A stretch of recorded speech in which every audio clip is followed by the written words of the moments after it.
Hello বন্ধুরা, ওং সাইরাম। তোমরা কেমন আছো? আশা করি তোমরা ভালো আছো, আমিও ভালো আছি। তো আজকে বৃহস্পতিবারের একটা ছোট্ট ভিডিও নিয়ে চলে এলাম। তো যাই হোক, এই যে আমার বাবাদেরকে চান করানো হয়ে, তো দেখো বাবু কত বড় বাবার জন্য মালা নিয়ে এসেছে গোলাপ আর রজনীগন্ধা দিয়ে। তো আমার পুরো জোগাড় করা হয়ে গেছে, পুরো আসন সাজানো হয়ে গেছে, বাবাদেরকে চান পুরো কমপ্লিট হয়ে গেছে, সব আসন সাজিয়ে দিয়েছি, বাবাদেরকে মালা পরিয়ে দিয়েছি। তো যাই হোক, এখন আমি আরতি করছি। আর এই যে মাটির এই ধুপচিটা মানে আমি পিতলের নিইনি, কেন নিইনি, পিতলেরটা তাপ লাগে। তো যাই হোক, আমি এই পাশে একটা কাকিমা আছে, ওর বেশ দেখলাম হ্যান্ডেলটা সুন্দর।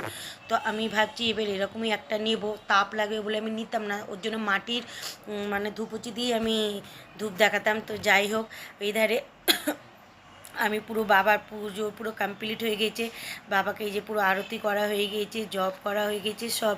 আর আমি প্রত্যেক বৃহস্পতিবার আমি বাবার করি, ওই ব্রত কথা পড়ি। ওং সাইরাম। সবাই তোমরা ভালো